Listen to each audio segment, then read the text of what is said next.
What's up, guys? Welcome to Daily Dose of Reddit. This is your host, Dayman. Fighter of the night, man. Champion of the sun, Captain Tech, and today's subreddit is r/ProRevenge. It's Always Sunny in Philadelphia is a good show.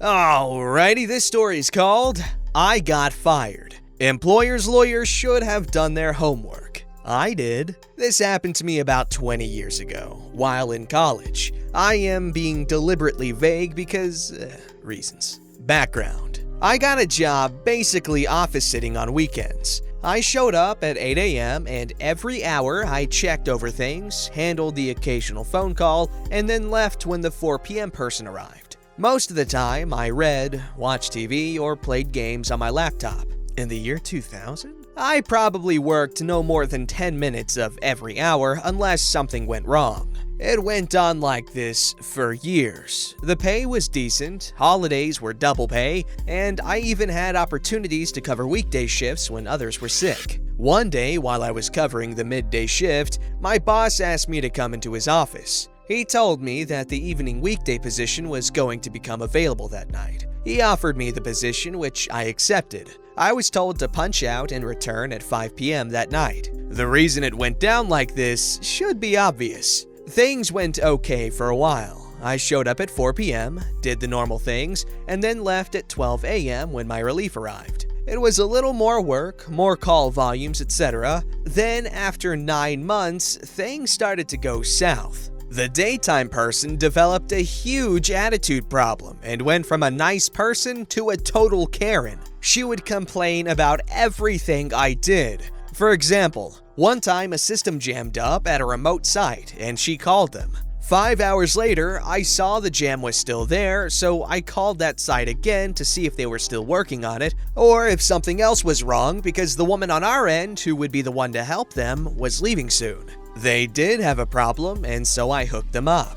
My reward for making sure the problem got solved and not having to bother an upper-level employee at home on a Friday, just after having left work, I got yelled at because Karen complained that I had apparently ignored her log entry about the issue. My defense was ignored. The boss had me highlight important things on the log to verify that I had read them. Things plodded on for a while with this new normal. I tiptoed around Karen when needed, thankful for the fact I only had to deal with her for no more than 5 minutes. I did this stupid highlighting thing, and my log entry started getting more and more detailed, even referencing Karen's calls when I had to follow up on an issue that crossed shifts. The firing. The following summer, just after I crossed year mark, I went on vacation to visit some friends out of state. When I got back, after about a week, my boss came down after everyone had left and had me describe how I did a certain task which involved certain updates. I explained to him how I did it and so forth. He then told me that I had not been doing it at all and that he was firing me. I had transposed the date code of the English file for the French file, which was the previous one. The newest one had already been applied anyway, so nothing was wrong. It was just a reason to get rid of me. So I left the office. My state is an at-will employment state, which means that I can quit at any time for any reason, and my employer can terminate me at any time for any reason. The only exceptions were state and federal laws such as race, religion, etc. I thought I was screwed, so I just started applying everywhere I could. During my job search, I happened to accidentally stumble upon a link about employment law. Out of curiosity, I read it and discovered that my employer had shot themselves in the foot. In the employee handbook, there was a job security clause. What this stated was that they would never lay us off and such if our jobs were eliminated. We would simply be retrained and sent to fill an opening elsewhere in the company. It sounds good, but it resulted in them cooking up reasons to fire people to get around it. But their fancy, high-priced lawyers had missed something. In my state's laws, the ones passed by the legislature, I was screwed because of at-will. What they neglected was case law, the ones determined by our courts. This site cited a case from the state Supreme Court that had ruled that a job security clause waived at will on the employer side, turning it into a just cause relationship. This means that they had to have a real reason to fire me, the revenge. With that in hand, I sought out a lawyer. After my consultation with her, I set about collecting my evidence. My former boss did not realize that I knew more about this program than he did, seeing as I ran the same software on my own computer and laptop. I experimented. The date of the file, which they tried to use against me, is baked into the version 2. I was able to demonstrate to my lawyer that if I applied the same update over and over, which my former employer stated would change the date every day, would, in reality, display the date of the file. I showed this by backdating my own copy by a year using the update archive available from the vendor. Next, I showed her how the task used to be automated. A script would snag the file and process it every day on its own. A change on the vendor's site broke the script. It was an easy fix, but no one bothered to do it because the guy who had written it retired. The fix involved deleting 3 characters on one line in the script. The task was also marked as only being a weekday task. In my firing, I was told how important this update was and so forth. If it was so important, why was it not done on weekends or holidays? The vendor pushed out updates on those days too, as I showed my lawyer the one from Christmas morning. And why had the automation not been fixed? With all that in hand, she contacted them. After presenting them with the law they broke and all the evidence I had collected, they were forced to settle with me. So in the end, their fancy high-priced lawyers did not do their homework. I did. Thank you to the wonderful librarians I have known in my life who taught me my information literacy skills. They paid dividends in this case. Edit 1. Obviously, the terms of the settlement are confidential and, as far as I know, still in effect. It was a good portion of my salary, though. I did also get unemployment during this time as well. I never found out how the reaction went down, as the main corporate office that would have dealt with this was in another state, and I never had any contact with those people. I imagine a new handbook was issued before they cut my check though, so I feel bad for those who remained. Karen's fate was sealed about a year later. I saw a Facebook post by a former coworker mentioning that his job with them had ended, so I asked for details. The company experienced a huge loss in revenue. As a result, Karen lost her job as the site I had worked in was closed. Of about the 50 of us that worked in that office, only 10 or so were moved to another location. Thankfully, most of the ones I liked were old enough to retire. It did not take a genius to realize that my termination was simply a layoff disguised as a firing. Yeah, job security is a thing you gotta be careful about, because if you have all your eggs in one basket and you get fired, you're scradoozled, my friend, because not every company's gonna have dummy lawyers that are dummy dumbs. This one's called Track Me, You Hardly Know Me. Kidding, it's called Track Me. Sure, I'll comply, but not easy. I am not a native English speaker, so please excuse all the grammatical and spelling errors. Also, mobile user. So, my former workplace is trying to get a hold of me. About a year and a half after I quit, they gave me a job offer that turned out to be a whole other job. Bad for them. It seems that they have a problem with the Skatteverket, the Swedish IRS. I'm sorry if I pronounced that incorrectly. I was trying. It all started one day when the company told me that they were installing GNSS tracking in our vehicles. They blamed Skatteverket wanting to know that we did not use them when off the clock. Well, that's kinda true, but in fact, Skatteverket only wanted to know if we did, and if so, how much. When I pointed this out to my boss, he went off on an angry monologue, stating that us low-level workers couldn't be trusted, and finishing with that all we did was trifle away our per-work hours.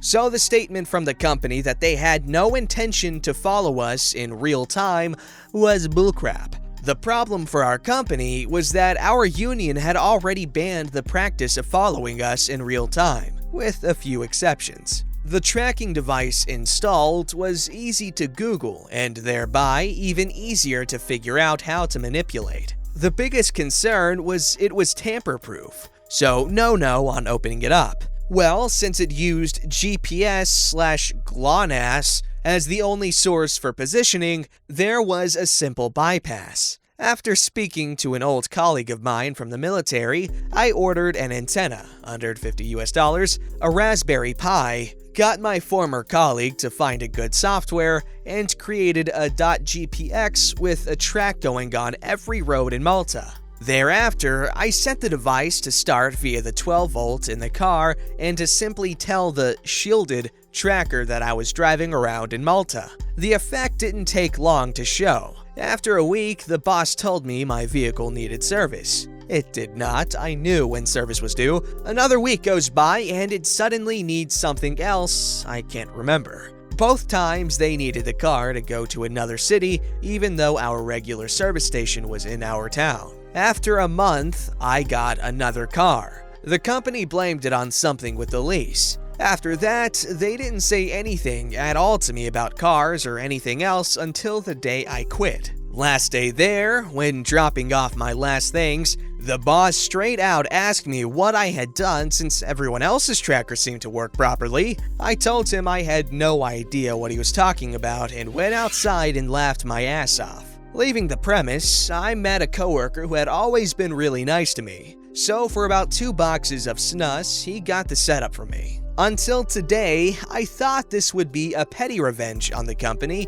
that tried to illegally follow my whereabouts. But apparently, they had sent in our tracking information to Skatteverket and, well, they had some questions. Either their records were lies and they needed to go over all the records from the company, or they had to get all the paperwork from doing business abroad in before July. The rumor spread real quick, and now the union also has a couple of questions, somewhere along the lines of, "So you can track your workers in real time? We haven't signed off on this." In conclusion, had they only been upfront and told everyone what they were planning and got the union in on it, I wouldn't have cared. No, they chose the other way of doing things. Those are some major ethical violations in my opinion. Like as soon as you're off the clock, employer needs to know nothing about you. Out, gone, get out of here. This story's called Good Luck Paying for the Car. So this isn't my story. It happened to a friend of a friend. So exact details are difficult to get, but this is what I was told. For ease of story and to hide identities, the names I will use are Jack and Jill. Bit of backstory. Jack and Jill had been going out for nearly 5 years by the point of this story. A year prior, Jill lost her job due to the company she worked for being liquidated. Money got tight for Jill, so Jack offered to help by covering her car payments, monthly installments, road tax, insurance, and fuel, so she could put the money she got to rent and utilities until she got a new job and was financially stable. Jack had a fairly decent job, so it wasn't a strain on his income. A year goes by and Jill is still unemployed, but not through rejections. She got lazy and just spent all day doing nothing around her house whilst Jack was at work. One day, Jack gets off work early and decides to surprise Jill on the way back home. But as he is approaching her house, he sees another car in her driveway. He parks on the street and sneaks up to the house and looks through the window to see Jill with another man. Jack was pissed, but he didn't burst in there. He walked away, got into his car, and drove off. When Jack got home, he did a little digging and found out who the guy was through Facebook, and found she had been having an affair for half a year with this guy. He was now really pissed off and wanted revenge, and he knew the best way to do it. This is where the revenge comes in. Jill loved her car, even though she barely used it. So what Jack did was stop all the payments that were going out of his bank account and put them onto her account, as the car was in her name and it was easy to do. As the payments had only just gone out, he had to wait for the end of the month for his revenge to unfold. The end of the month comes and Jill's bank card is declined at the shops. She calls the bank up to find out what is going on, and they tell her she has gone overdrawn because the car payment's going out of her account. Jill phoned Jack and asked why the payment is coming out of her account and not his. Jack coldly replied, "'Cause I know you cheated on me and I'm not gonna pay for my ex-girlfriend's car," and hung up.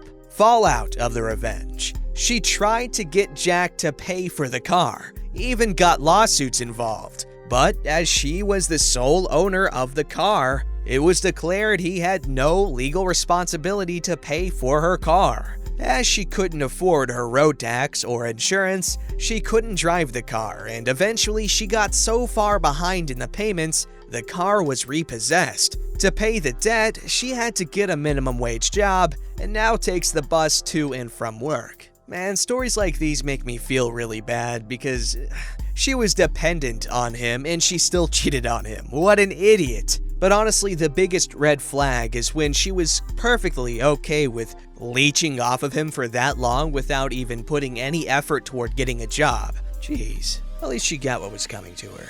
Crippling debt.